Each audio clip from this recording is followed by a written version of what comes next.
Sayang ang mga sandaling pinalipas ko.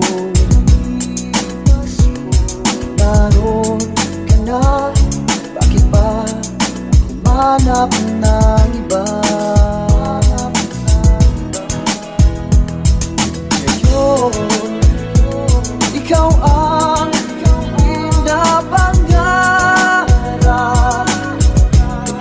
pinag-hinayangan ko ang lahat.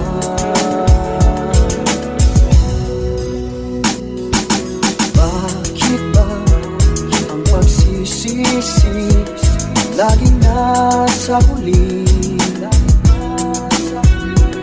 Ang mga lumipas ay di na maaring balikan.